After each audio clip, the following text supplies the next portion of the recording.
Es un acuerdo con el vicepresidente del Ecuador, Jorge Glass. Bienvenido, Jorge, a este programa para conversar un poco de los temas en los que has vivido tú estos últimos 3 meses, sobre todo. Y quería yo comenzar conociendo en qué ha cambiado Jorge Glass en estos últimos 3 meses. Justamente, ¿no? Freddy, bueno, un saludo, muchas gracias, un saludo a todos los televidentes. Yo creo que todos los ecuatorianos cambiamos, definitivamente. Venimos en un proceso de cambio acelerado, de desarrollo acelerado, de cambio de nuestra forma de pensar como ecuatorianos, en donde en los últimos 9 años y un poco más hemos comprendido los ecuatorianos que en condiciones de equidad, justicia y solidaridad todos estamos mejor. En la pregunta personal, Freddy, que tú me haces, evidentemente haciendo alusión a algo que era impensable para los ecuatorianos.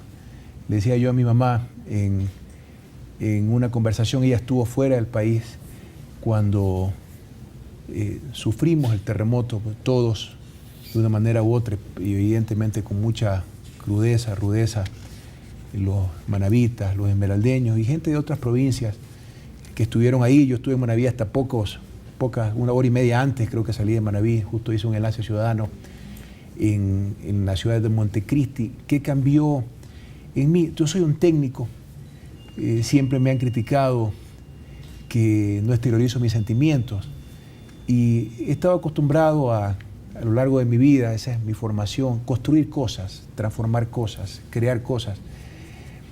Y quizás en ese ámbito uno tiene que ser firme, quizás no duro, pero sí firme para que las cosas se susciten. Un gran proyecto, una hidroeléctrica, una carretera, un hospital, la repotenciación de una refinería, hay que ser muy exigente.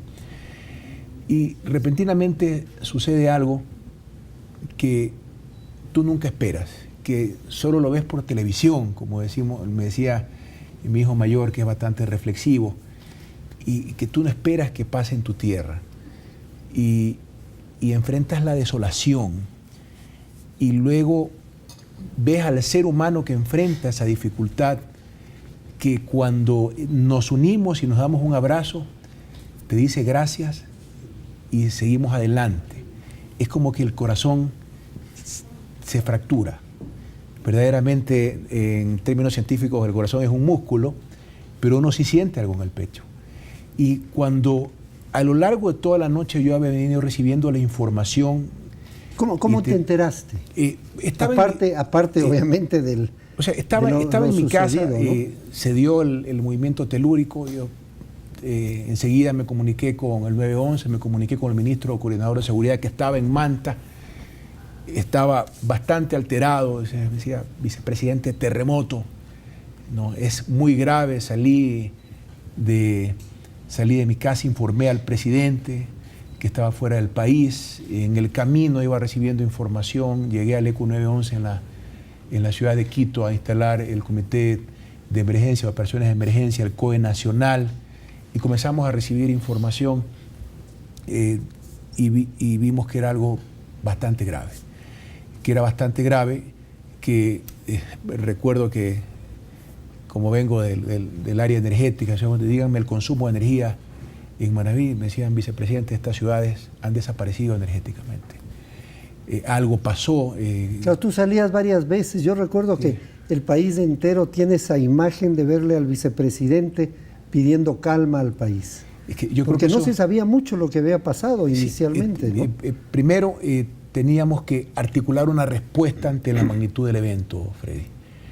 Y claramente había que dar una respuesta al país en ciertos ejes de acción muy establecidos mientras seguíamos recibiendo información. Hay algo que en los protocolos quizás no se consideraba y eso tiene que corregirse, que en un momento dado un desastre puede ser tan grande que el que tiene que instalar el COE cantonal, por ejemplo, que es el alcalde, puede ser un damnificado más.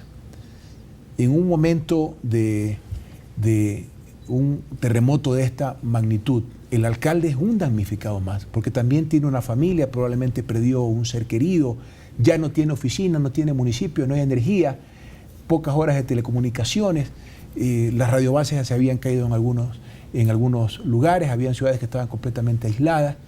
Teníamos que articular socorro, atención de salud, seguridad ciudadana y recuperación de servicios básicos. ¿Y el presidente? ¿Cuándo lograste hablar con el presidente? Bueno, inmediatamente desde que iba bajando las escaleras de mi casa, me comuniqué con el presidente. Mientras me trasladaba al ECO, ¿no? Estaba en Roma, te digo, presidente, ha habido un movimiento telúrico, ya recibo más información, esto es un terremoto, el impacto puede ser grande, ¿no? Y en el camino comenzamos a recibir información y el presidente a distancia, a través de los distintos canales de comunicación, con los distintos ministros, con el COE, con vicepresidente, comenzamos a articular una respuesta y dar esa reacción a la ciudadanía, sabiendo que el impacto era bastante grande. En el momento, Freddy, que amaneció, porque se vino la torre abajo del aeropuerto, había que hacer una inspección visual de la pista, a ver si podíamos aterrizar, y eso se hacía mientras yo estaba volando. Creo que salí 6 de la mañana, alguna cosa así. Pudimos aterrizar en Manta, un primer recorrido en donde la gente todavía buscando a sus seres queridos, mientras los rescatistas estaban actuando, evidentemente escenas de dolor, de desesperación. Y en ese momento, cuando, además créeme, Freddy, que yo he visto en televisión algunos mensajes que di a la ciudadanía que yo no recuerdo, no lo recuerdo con claridad, pero había que transmitir fortaleza en un momento, la articulación de que había toda una sociedad, todo un Estado, todo un gobierno, toda una ciudadanía trabajando para enfrentar algo que indudablemente es muy difícil de prever y de planificar. Por la magnitud, el número de ciudades, la extensión, la intensidad del terremoto. Y cuando yo llegué a Pedernales en el día domingo, recuerdo que había un hombre que estaba buscando entre los escombros y yo le puse la mano en el hombro y le dije, compañero, una vez reconstruimos Manabí y lo volveremos a hacer. En este momento sigamos buscando a nuestros seres queridos, sigamos curando a nuestros heridos, pero tengan esa confianza, esa certeza de que aquí hay una sociedad decidida a reconstruir todo esto de nuevo. ¿Por qué hablo de reconstruir, Freddy? Porque recuerda cómo encontramos el país, la provincia de Manabí, la provincia de Esmeralda, sus carreteras, no había hospitales. Había un carro canasta en toda Manabí. ¿Qué es un carro canasta? De la empresa eléctrica. Ya para que te sube la canastita. Sí, el carro canasta para el mantenimiento. Había uno en toda la provincia. Y cuando la gente de Santo Domingo, de Guayas, de Los Ríos y los mismos manabitas, al día siguiente los trabajadores estaban reconstruyendo el sistema eléctrico, Freddy. Y yo le digo, compadre, ¿de dónde eres? Yo soy de aquí. No, se me cayó mi casa, vice, pero hay que recuperar el servicio de energía, porque si no hay energía, no hay agua potable, no hay agua por tubería, no funcionan las plantas, no hay telecomunicaciones, la atención en los hospitales. Él había perdido su casa, pero estaba ahí, arriesgando su vida. Y los rescatistas también buscando. Y ellos me decían, meta máquina, vicepresidente, que ahí está mi familia. Digo, no, si metemos máquinas es peor.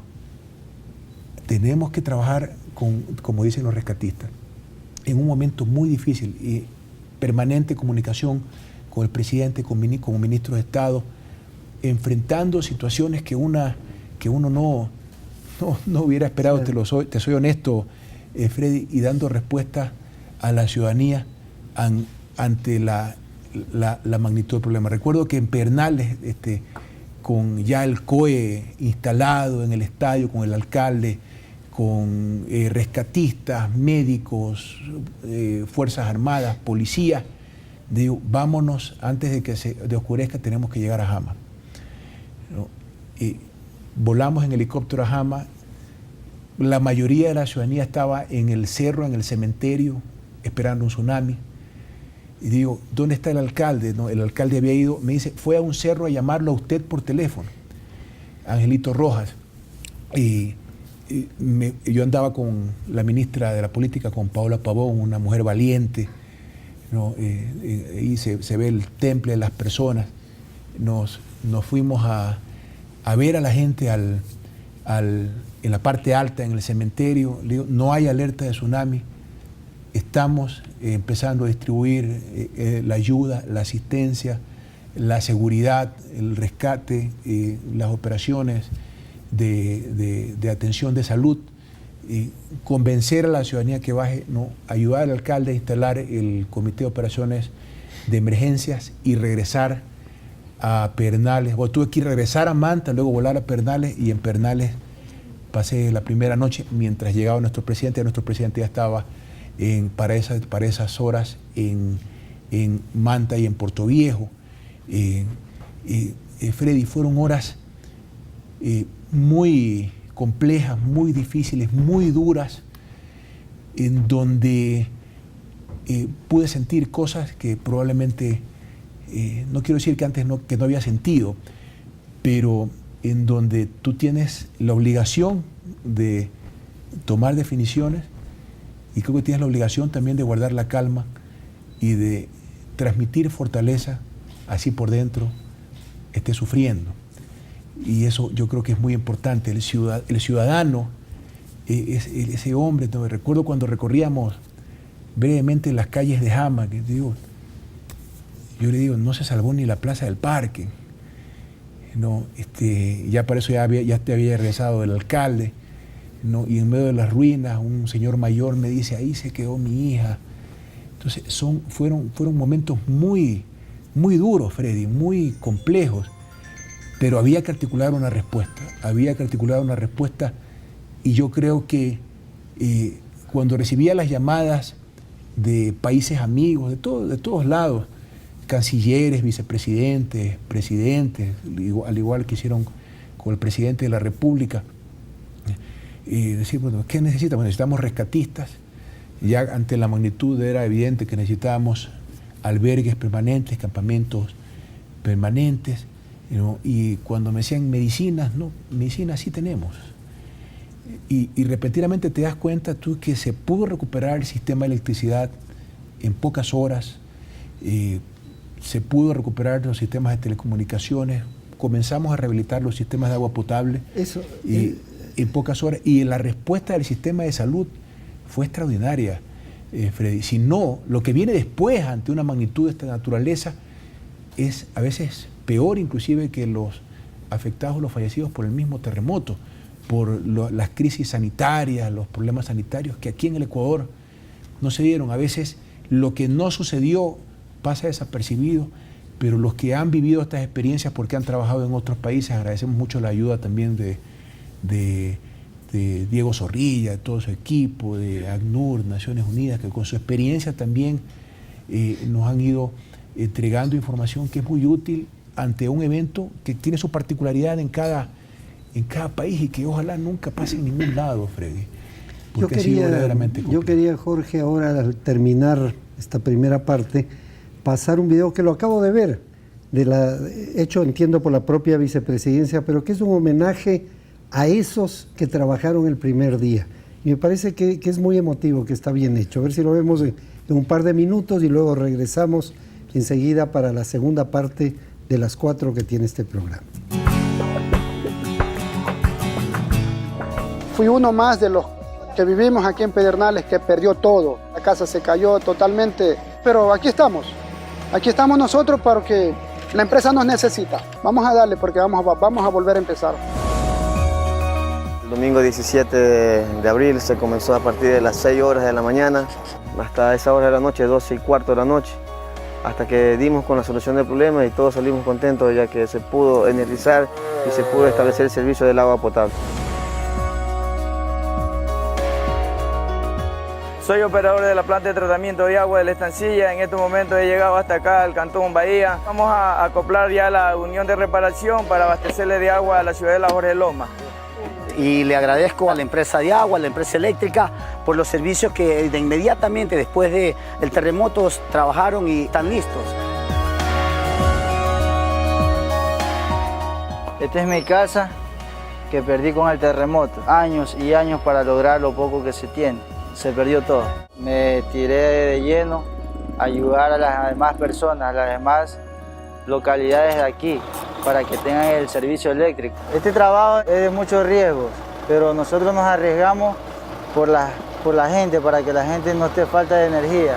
Muchas personas decían que iban a tener luz después de un mes, que nunca se imaginaban tener luz en 3 días. Una sola mano.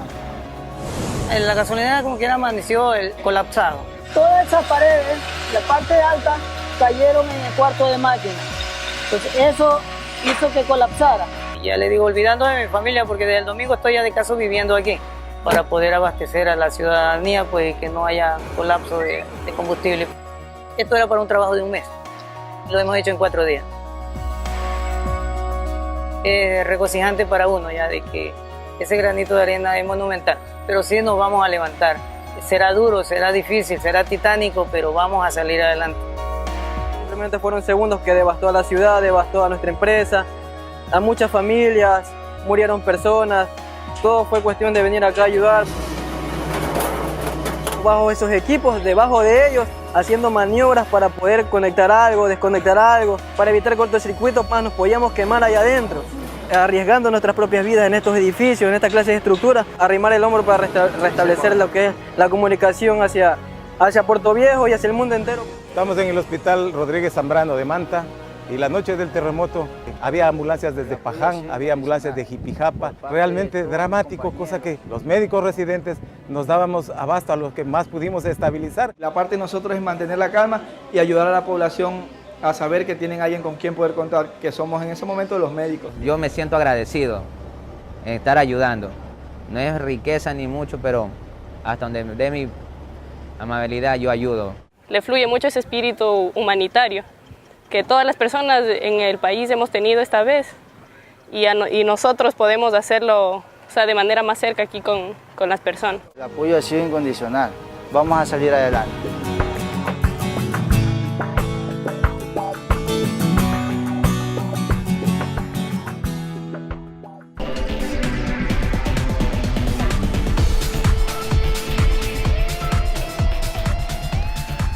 Esos primeros momentos fueron dramáticos. Continuamos con Jorge Glass, vicepresidente de la República, en esta reflexión sobre lo sucedido exactamente hace 3 meses. Es decir, ¿qué ha logrado hacer el Ecuador en 90 días? Yo he hablado con varios cuando hicimos un reportaje que lo pasamos en este programa, en varios de los lugares de Manabí, y yo creo que hay un reconocimiento de funcionarios internacionales sorprendidos por 2 cosas, noté yo. Uno, por la solidaridad de la nación entera, ¿no es cierto? El gobierno, las diversas entidades, pero el ciudadano, ¿no? O sea, todo el mundo era manabita, ¿no? Se sentía manabita. Te cuento una historia que ilustra muy bien lo que tú acabas de hacer referencia, Freddy, respecto a la solidaridad. Cuando regresé de Pedernales, el presidente me dice, hay que organizar una cadena de distribución de asistencia de alimentos mucho más potente. Entonces se instalan 2 centros de acopio en Puerto Viejo y en Manta, y comenzamos a organizar algo mucho más grande por la magnitud del desastre. Entonces, y cómo organizábamos las raciones, porque comenzamos a hacer raciones en ese momento. Luego ya innovamos en medio del problema de que ya las raciones lleguen armadas a la provincia de Manabí, pero en un momento comenzamos a armar las raciones ahí para que sean distribuidas a los ciudadanos, y repentinamente, sin darme cuenta, habían venezolanos, habían colombianos, peruanos.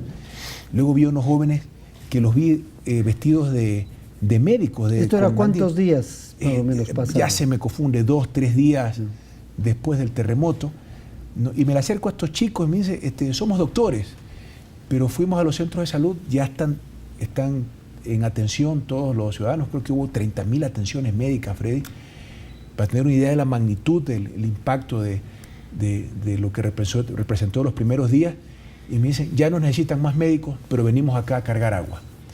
Y eran jóvenes médicos, entonces era todo el Ecuador unido, ¿no? Y que de forma organizada responde ante una desgracia de esta naturaleza. Y las cajas a veces que llegaban, le pongo otro ejemplo, de una comunidad de playas, llega un bus lleno de ciudadanos y me dice, aquí traemos más ayuda, vicepresidente.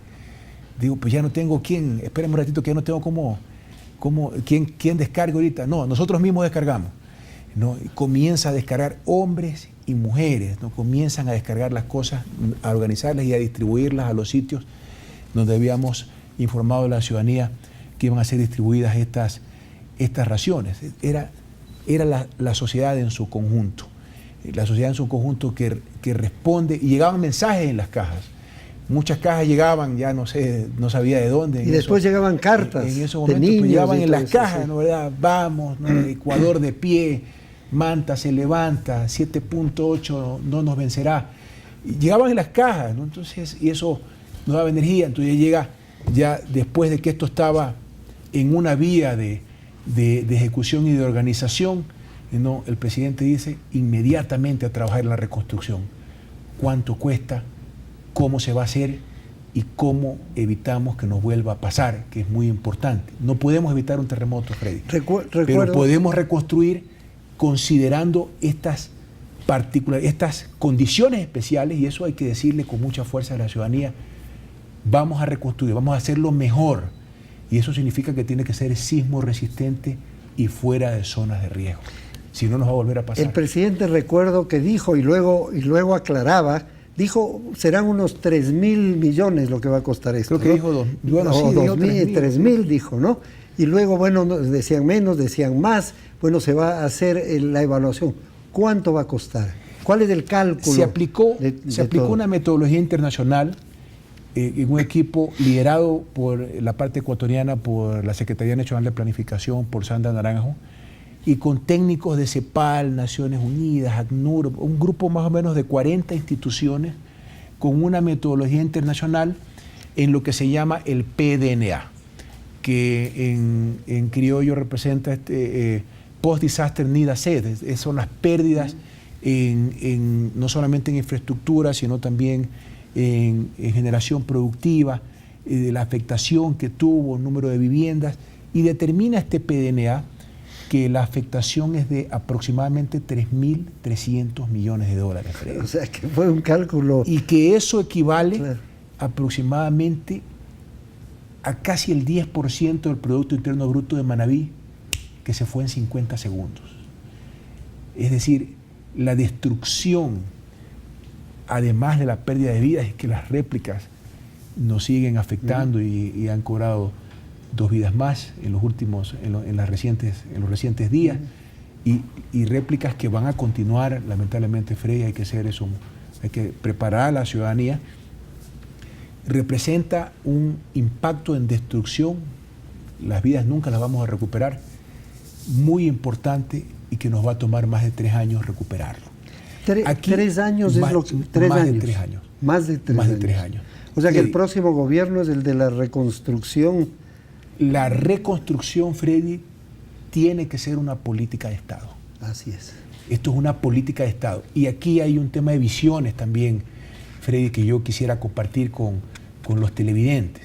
Si es que antes del terremoto, Freddy, esa visión de vida o esa política, no quiero usar la palabra política para que no sea malinterpretada, pero esa visión de vida de sálvese quien pueda, creo que era cuestionable, despreciable, y creo que los ecuatorianos lo hemos aprendido en estos últimos 9 años. Después de un terremoto, que haya gente que todavía siga hablando del sálvese quien pueda, es inhumano. Creo que es la palabra adecuada. La acción colectiva, la organización que debe haber y la respuesta ciudadana tiene que tener una respuesta política. ¿Y a qué me refiero, Freddy? Una decisión política real, efectiva, fue la decisión de enviar una ley a la Asamblea Nacional Legislativa para que existan recursos para la reconstrucción. No solamente hay que planificar, hacer estudios, hay que ejecutarlos y tiene que haber recursos. Siempre estuvieron las líneas contingentes en un momento de emergencia. O sea, nadie puede decir que no hubo medicina, que no hubo recursos para enfrentar la emergencia, para atender a los ciudadanos. ¿Qué hubiera sido del Ecuador después del terremoto con una fuerza aérea sin aviones, sin helicópteros, sin un ejército, sin camiones, sin médicos, sin enfermeras, o con médicos sin medicinas, o sin empresas eléctricas, sin carros? Yo pude constatar lo de Bahía a nivel de salud, fue extraordinario, porque se acabó el hospital que había, y de pronto llegaron estos hospitales móviles, pusieron carpas, era increíble, y se operaba y sucedía, era como que hubiese sucedido una guerra y se improvisó y lo filmamos, un hospital con alta tecnología, ¿no? Cuando fui a y la gente Viejo, lo reconoce. Parecía una zona de guerra.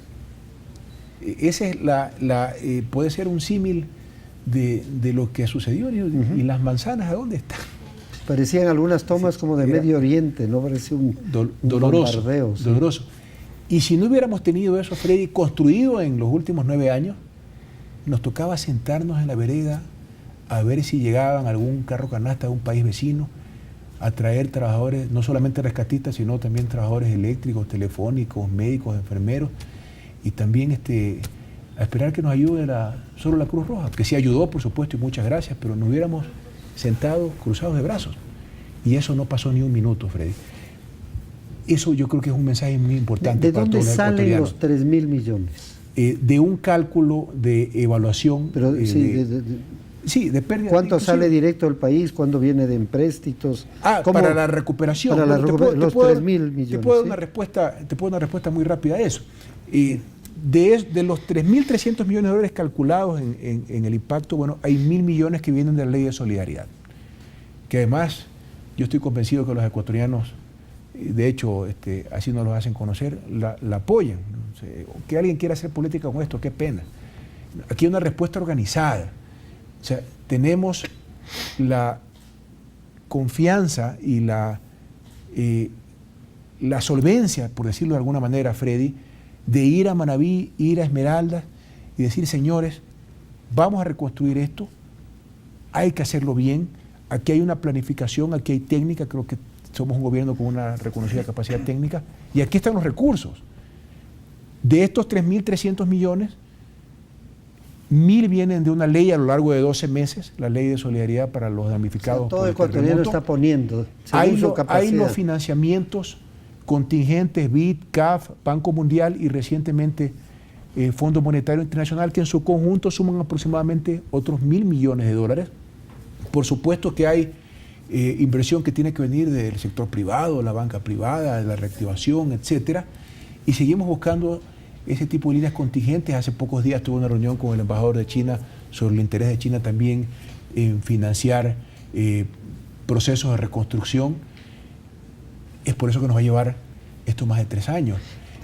Todo este dinero se va a gastar, ¿qué proporción en el actual gobierno? O sea, hasta mayo. La mitad, la tercera parte. Te puedo hacer una referencia muy rápida de que en recuperación de infraestructura de transporte, obras públicas, aeropuertos, carreteras, remoción de escombros, Freddy, se han removido más de 2.3 millones de metros cúbicos de escombros.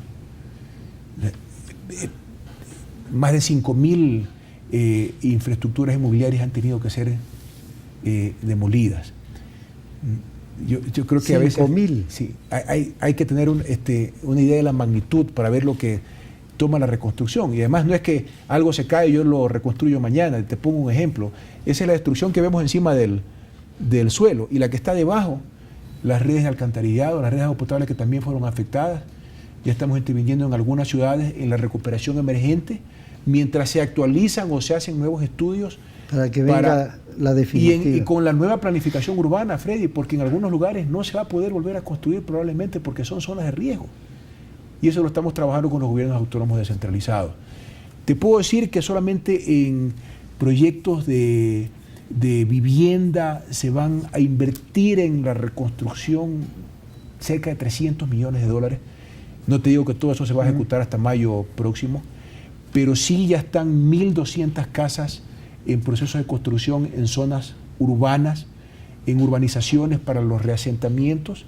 Se han entregado más de 9.000 bonos de vivienda entre vivienda nueva, reparación o reconstrucción, porque tú puedes reparar tu vivienda, pero tienes que repararla de tal manera de que quede sismo resistente.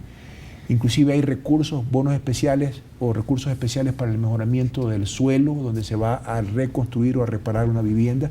Y si no, tendremos que ir a los reasentamientos.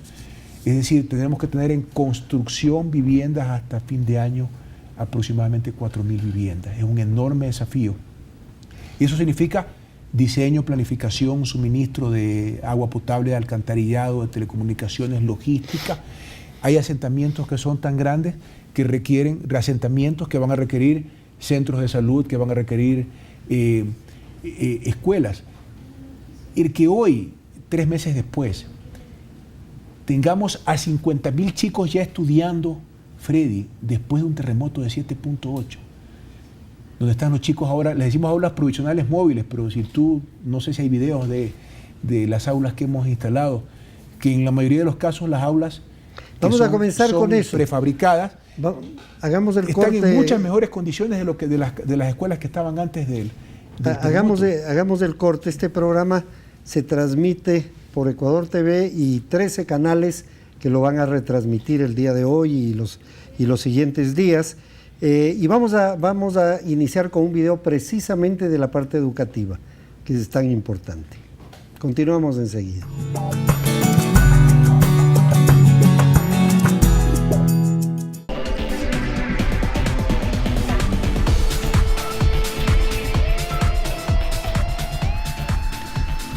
Todo es importante, todo es esencial, fundamental, el agua, la energía eléctrica, tal vez lo más importante inicialmente, ¿no es cierto?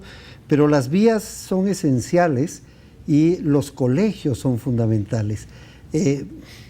Yo quiero decir de verdad que yo me he sorprendido cómo se han construido tantas aulas en tan poco tiempo. Digamos, es como parecería o que estaban listas, tú ya nos explicarás, pero hay un video que se hecho por la vicepresidencia donde se explica cómo quedaron las carreteras o cómo han quedado, cómo se ha trabajado en el tema vial y en el tema de educación, que es tan importante. Reconstruyo Ecuador, a través del Ministerio de Transporte y Obras Públicas, invierte más de $220 millones en la reconstrucción de vías, puertos, aeropuertos y demoliciones. Se encuentran habilitados casi en su totalidad los 83.44 kilómetros de vialidad afectada. Manabí, Esmeraldas, Guayas, Pichincha, Cotopaxi, Tungurahua, Chimborazo, Bolívar y Azuay son las provincias en las cuales la maquinaria del gobierno nacional ha intervenido. Todas las carreteras de la red vial estatal, tanto de Esmeraldas como de Manabí, están totalmente habilitadas y en proceso de rehabilitación definitiva. Hasta la fecha, cerca de $50 millones se han invertido para reactivar el sistema educativo. Se han intervenido 1.555 escuelas. En la provincia más afectada, Manabí, se implementaron 24 unidades educativas con aulas móviles. Y en Esmeraldas existen 2 unidades con esta moderna infraestructura. Cada flamante unidad con aulas móviles acoge doble jornada. Son más de 50.000 chicos que van a utilizar estas escuelas, que son de gran calidad, que en realidad tienen una durabilidad de 50 años y que cuando construyamos escuelas del milenio las reubicaremos. Nuestro colegio quedó totalmente en ruinas, entonces esta iniciativa que ha tomado el gobierno para poder darnos un lugar para estudiar, un lugar que esté a la altura de lo que habíamos estado antes, es muy positivo. Y todos estamos muy contentos con el selecto grupo de docentes que tenemos ahora y nos sentimos muy contentos de verdad de estar de regreso en nuestra institución. La reconstrucción ha generado más de 13.300 empleos directos, activando la economía y reconstruyendo una nueva etapa productiva. Historias optimistas que muestran el esfuerzo y las ganas de salir adelante de nuestros hermanos.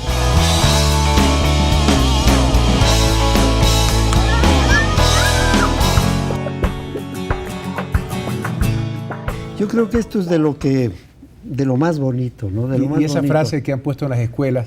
Mira, estas escuelas son prefabricadas, es con la tecnología que hacen los campamentos en zonas petroleras, por ejemplo. No sé si tú has visto en Puerto Viejo que al final del albergue, en el ex aeropuerto, están los campers, ahí está la oficina del Comité de Reconstrucción, que es un eje articulador de las acciones de los distintos ministerios y distintas instituciones para que la reconstrucción sea organizada. Y creo que es importante que estén ahí. Yo tengo ahí una oficina que cada vez que salgo veo las familias en carpas y me lleno a veces de una, no sé si rabia o desesperación de buscar las formas de hacer las cosas más rápido. Porque además del pavimento es complicado, las carpas son muy bonitas de esas, pero hay un calor infernal. No, las dificultades momentos, son, ¿no?, reales. Hay más de 9.000 ciudadanos en albergues oficiales, Freddy. 9.000 ciudadanos. Más de 9.000 ciudadanos que evidentemente tienen todos los servicios básicos, seguridad, médico, medicina, las chicas del Ministerio de Inclusión Social que viven ahí, Freddy, porque cuando tú visitas los albergues, ¿no?, y a veces yo llego de noche, a veces me quedo a comer un rato, luego voy a mi oficina o salgo de mi oficina a la medianoche, a veces a la 1 de la mañana, y te encuentras con las chicas del MIES, del Ministerio de Inclusión Social, y me dicen, nosotros vivimos aquí, nos quedamos aquí, porque hay que cuidar a los chicos día y noche, o sea, van más allá del deber, ¿no? Y la organización con las 3 comidas, alimentación, evidentemente hemos garantizado condiciones dignas para los ciudadanos en un albergue, pero están viviendo en un hogar. En estos 3 meses, ¿dónde has estado más tiempo? ¿En Quito, en Guayaquil o en Manabí? He estado, viajo a Manabí a veces 2 veces por semana, depende de la agenda también, porque todos los otros temas siguen, Freddy, nada se detiene. Eso te iba a preguntar. No se detiene. ¿Cómo te convertiste en 2 personas? No se detienen. ¿Qué pasó con todo el resto? Porque hay un gran equipo de trabajo. Carlos Bernal, el secretario técnico de la reconstrucción, también es un gran ejecutor y todo el mundo está haciendo su trabajo. Pero también te hago notar, Freddy, que no se detienen la construcción de las hidroeléctricas. Ya estamos con sopladora próxima a ser inaugurada por nuestro presidente, ya están las 3 turbinas operando, luego viene Coca-Cola Sinclair, luego vienen otras más, con las infinitas dificultades que representan ejecutar tantos proyectos al mismo tiempo y por supuesto con las dificultades que representa la baja de precio del petróleo. Concluir los proyectos, desarrollarlos representa un desafío a todo nivel y eso es indudable. Todo continúa, pero cada semana tenemos que tener profunda conciencia de que la reconstrucción es una prioridad. A veces parte de la agenda se desarrolla en Quito, el resto de temas de los encargos a las distintas entidades, no solamente el vicepresidente de la República, yo creo que esta son permanentes. Ha sido una práctica clara de uno de los valores fundamentales que tú lo conoces muy bien. Este es el libro, si lo podemos enfocar, este es el libro de todos los niños, que precisamente se ha distribuido ya 150.000 de estos libros por parte del Ministerio de Educación a todos los planteles de la costa ecuatoriana y se ha entregado a los niños de 4º año de básica, que son 150.000, ¿no? Ahí me enteré yo que son 150.000 en la costa y 103.000 en la sierra y en la Amazonía, ¿no? Porque hay una mayor población. Te quería dar que ya lo tienes, y también entregarte la guía metodológica que ha sido elaborada para el uso del libro de todos los niños en la atención a grupos afectados por desastres naturales, ¿no es cierto? Que es y finalmente la guía metodológica para los docentes que ha elaborado el Ministerio de Educación, que está aquí. Y lo que yo quería, yo no sé, yo creo que en esto también debe haber impactado mucho. ¿Qué es para Jorge Glass el buen vivir? ¿Qué significa el buen vivir? Un estado de bienestar interno y también externo para todos, con justicia, equidad y solidaridad. La capacidad de generación de alegría del ser humano es infinita. Y yo creo que lo he comprendido ahora mucho más que antes. Te cuento una historia. Estaba en San Vicente, en uno de los albergues, y una de las señoras, compañeras que viven ahí, porque hacen comunidad, ahí en las tardes hacen bailoterapia, los chicos están organizados, como por ejemplo los jóvenes que se organizaron en un albergue en Pedernales, que se mandaron a hacer una camiseta, Movimiento 7.8, que está organizando un grupo de música. Acá en San Vicente, una de las señoras, me reservo el nombre, me dice, venga a conocer mi jardín. su jardín. Venga a conocer mi jardín. Entonces, afuera de su carpa tenía unos maceteros con unas plantitas. Y a mi madre le gustan mucho las plantas, ¿no? Ella vive cuidando su jardín. Y en todas estas dificultades, esta señora con una sonrisa radiante me llevó a conocer su jardín al pie de su carpa, su maceta. Y luego cuando ya me iba, me dice, vicepresidente, yo tengo cáncer. Entonces, insisto, el corazón sí suena, ¿no, verdad? En algún momento. Entonces, ella está siendo atendida, pero ella tenía una sonrisa, ¿no? Yo creo que esa conciencia, y tú me dices, ¿qué es el buen vivir? Esa conciencia de que aquí nadie está solo y que debemos trabajar todos los días para enfrentar esta y las que nos vengan, Freddy. Las naciones fuertes surgen de los momentos difíciles. Algún día yo recuerdo una conversación contigo, hablábamos del sufrimiento y el crecimiento de las naciones. Nos ha tocado dura, nos está tocando dura, porque además esto viene en un momento de dificultades económicas que son de dominio público, que no es culpa nuestra. El mundo está así. Nos estábamos preparando para una erupción de un volcán, para un fenómeno del Niño que a Dios gracias no tuvo la intensidad que se esperaba y nos cayó un terremoto.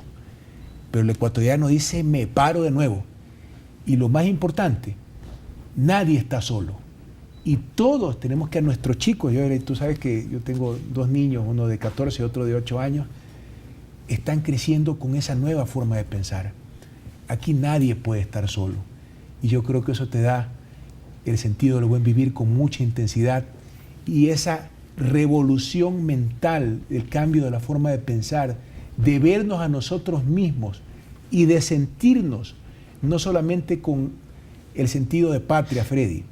Tenemos que hablar de nación, de pueblo. La nación es la gente, los ecuatorianos, las ecuatorianas, la patria grande, que sabemos que nadie está solo, que hay alguien que está al lado pensando en nosotros y que hay una organización, una acción colectiva, una acción organizada para buscar ese buen vivir, que es una búsqueda permanente. Hay que buscarlo todos los días. Mira, esto, Jorge, es interesante porque te doy solo 2 ejemplos. El uno, Pepe Mujica, que me dijo en una entrevista una cosa muy cercana a lo tuyo. Dijo, el mayor mal que tiene el mundo moderno es la soledad. La soledad está matando al hombre moderno, porque se ha perdido esa solidaridad, eso precisamente de sentirse que no está solo, que no es solo su familia, que todos somos una misma familia, ¿no? Esa cosa tan profunda, ¿no? Y esto mismo lo comprueba Harvard con un estudio fenomenal, un estudio que ha tomado 76 años. Cogieron a 800 personas, algo así, hace 76 años, a jóvenes, los de mejor situación económica, la mitad, y los más pobres en la ciudad de Boston. Y año tras año les han ido midiendo qué les hacía felices, qué les daba bienestar. Y al comienzo comenzaron con personas de 18 años, hasta que estos llegaron, 18 años, ahora tienen 90 y tantos. Los que siguen vivos, unos, no muchos, ¿no? Y todos los años han seguido haciendo lo mismo. Y dice que al comienzo los jóvenes decían qué es lo que quiere hacer de su vida, qué le va a hacer feliz. Y se dividían en 2 grupos, los que querían ser ricos y los que querían ser famosos. A lo largo de la vida iba bajando ya ese interés por ser ricos y famosos, ¿no? Y cuando llegaban a los 40, 50 años era una cuestión totalmente secundaria. Y descubrieron que la única cosa que le hace al hombre, a la mujer, al ser humano, tener una vida con más plenitud, es lo que tú acabas de decir, que es la armonía con el resto de seres humanos y la naturaleza. Freddy, como que es la definición del summa causa. Como yo soy ingeniero, o sea que ellos nos han comprobado, ¿no? Traduzco esto en otras palabras mientras te escuchaba, y evidentemente cambiamos a medida de que van pasando los años, y nos damos cuenta de que tenemos que buscar ser útiles en lo que tú elijas hacer de tu vida. Y eso trato de transmitirle a mis hijos. Por supuesto que me encantaría que fueran ingenieros, a mí me gustan las ciencias duras, me gusta construir cosas, yo creo que construir cosas genera desarrollo, genera empleo, detona círculos, procesos virtuosos. Pero yo creo que cuando nos sentimos útiles en lo que sea, y de pronto en el camino hacemos dinero, de pronto en el camino, ese no es el fin, pero somos útiles en lo que buscamos, ¿no? Yo creo que nos sentimos inmensamente felices, ¿no? A mí no me gusta la política, lo he dicho 1000 veces, me reclaman, me vuelven a reclamar, de aquí salgo y me vuelven a reclamar, no digas eso, a mí no me gusta la política, lo vuelvo a decir. Pero a mí tampoco. Pero me siento útil en lo que estoy haciendo. Sí, así es. Y creo que estamos transformando cosas y somos útiles para la sociedad, y eso hace que yo siga con mucha más fuerza en lo que estoy haciendo y que me sienta feliz haciéndolo. Que por supuesto que todos tenemos abismos, Freddy. Yo creo que los abismos de la tristeza son cortos, pero son a veces mucho más intensos que las inmensidades de la alegría, ¿no? Pero al hacer un balance técnico, como yo suelo hacer, y sentirse y ver que uno es útil, no, nos da alegría y nos dice, no, hay que seguir, ¿no? Tenemos que seguir con esto y seguir con mucha fuerza y no puede detenerse. Yo creo que ese cambio de concepción, que es lo más importante para los ecuatorianos, mira que después de 3 meses, Freddy, no estamos hablando de crisis sanitaria, no estamos hablando de que estamos buscando quién nos regale medicinas, no estamos hablando de eso, no estamos hablando de electricidad, por supuesto que hay muchas cosas que reconstruir, que reparar, y eso nos va a tomar tiempo, pero estamos hablando ya de reactivación productiva, estamos diciendo que los 50.000 chicos damnificados ya están en clases y en aulas dignas de la calidad que vieron los televidentes, estas aulas prefabricadas, que tienen un periodo, provisionales que tienen un tiempo de vida útil de más de 25 años, no sé, que de provisionales no tienen nada, que tienen áreas verdes, que tienen áreas deportivas. Estamos hablando de 2.000 negocios reactivados, pequeños, medianos y grandes, que han generado empleo. El PNA también, esta metodología internacional, determina que en 50 segundos se destruyeron 22.000 fuentes de empleo. Pero ya estamos viendo que con todo lo que hemos hecho se han generado más de 13.000 empleos directos, indirectos, y la gente se vuelve a levantar. Claro, y el propio Manabí te está reconstruyendo Manabí. Y el corazón, yo escuchaba a una señora, doña Marilú, que recibió un crédito de Ban Ecuador, me parece de $15.000. Era cliente del banco. El banco la fue a buscar, la banca pública, y le dijo, doña Marina, su negocio ya no está. No. Y yo estuve, cuando estoy en Manabí, voy a estos eventos de entregas de microcréditos, y la escuché. Y me decía, yo comencé haciendo 5 humitas, luego hice 10 en mi casa, luego hice 50, luego tuve mi restaurante, era muy conocida, y se fue, ya no está. Yo sí tengo ahorros, no tengo plata, tengo mi casita y la educación de mis 2 hijas. Su restaurante se llama Chispita por su nieta. Y me dice, y repentinamente cuando tú miras al cielo y dices, ¿y ahora qué viene? Alguien me llama y me dice, necesito un microcrédito, y aquí estoy.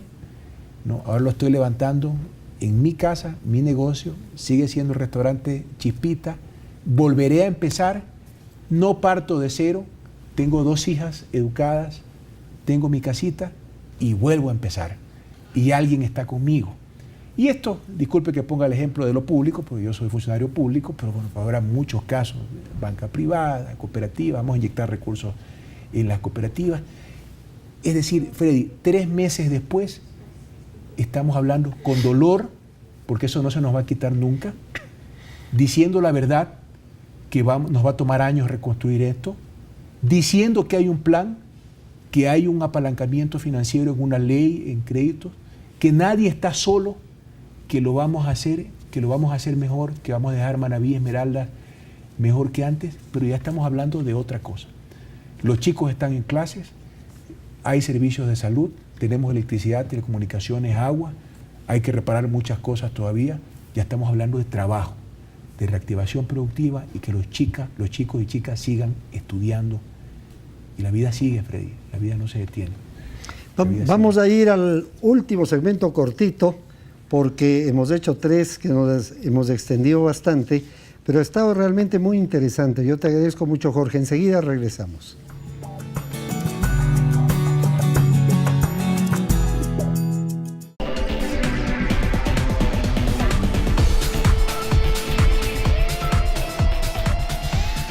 Bueno, al terminar este encuentro con Jorge Glass, nuestro vicepresidente, yo quisiera saber si es que tú tienes alguna reflexión de cosas que no funcionaron, cosas que no se hicieron bien o que pudieron haber sido hechos mejor en todos estos 3 meses, ¿no? Que ha sido una experiencia. Y también tu visión del futuro, de cómo va a estar Manabí y Esmeraldas, sobre todo en esa parte turística, que yo creo que es el gran futuro de Manabí y de Esmeraldas también. Porque son tan bellas provincias, ¿no? Freddy, primero, yo vivo enamorado de muchas cosas.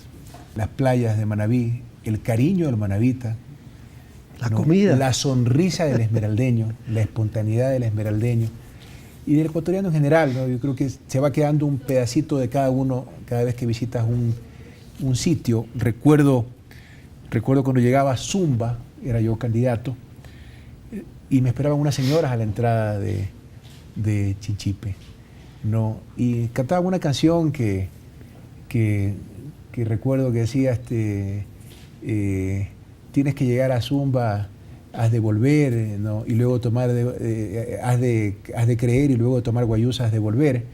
Y me contaba una de las señoras que ellos tienen una creencia, no sé si lo hacen, ¿no? Porque además me esperaban con una jarra de guayusa, ¿no? Me dicen, mire, cuando queremos que alguien vuelva, ¿no, verdad? Nos frotamos la guayusa en la pierna, ¿no, verdad? Y yo creo que sí lo hicieron porque he vuelto a Zumba, que es un cantón muy hermoso, y uno va dejando una parte de cada uno cada vez que conoce un rincón de nuestro Ecuador. Somos gente infinitamente amable. Yo voy a ir en los próximos días, todos los años vamos a ver las ballenas, ¿no? Y siempre salgo a un lugar distinto. Ahora vamos a salir de Suba, ¿no? Y yo sé que hay que tomar todas las precauciones. El tema de las réplicas impacta el turismo. Esos cañaverales, el cañaveral en Cojimí. Hablando de caña, vamos a usar la caña guadúa en la reconstrucción. Sí, vamos a usarla. Estamos... porque es como un sueño, esas ecoaldeas que pueden... Y no solo eso, los espacios comunes, las iglesias, los altares, porque el impacto no solamente es en vivienda, en infraestructura productiva, es general, Freddy. O sea, las iglesias que se afectaron. Sí, vamos a trabajar con caña guadúa, estamos viendo a dónde y que sea sismo resistente, que bueno, de hecho la infraestructura de caña guadúa tiene mucha resistencia a los movimientos sísmicos. Sí lo vamos a hacer. Y en ese repensar de las ciudades, como yo le digo a los alcaldes, además yo me comunico con los alcaldes, digo, esto hay que decirle a la gente, la ciudadanía tiene que tomar conciencia de que las ciudades pueden cambiar, de que hay zonas de riesgos que no van a ser sujetas de construcciones tradicionales, pero que pueden ser espacios verdes, que pueden ser áreas cerca de la playa y que pueden tener mucha caña guadúa dentro de ese desarrollo. ¿Qué se puede hacer mejor o qué hay que corregir o qué se hizo mal? Yo te diría, Freddy, que dentro de una respuesta ante un desastre de esta naturaleza, la planificación tiene que ser y la coordinación tiene que ser integral. Llega un momento en que tú tienes mucha, y no voy a dar sitios específicos, pero llegó un momento en que había mucha concentración de atención en determinado lugar y no en otros cantones. Bueno, creo que un ejemplo claro es Pedernales, como fue el epicentro, todo se concentró ahí, pero hubo un momento en que en algunos sitios no habían más rescatistas de lo que se requerían o habían más atención en determinada área de lo que se requería, ¿no? Y luego debes sumar tú la ayuda ciudadana que tiene que ser organizada.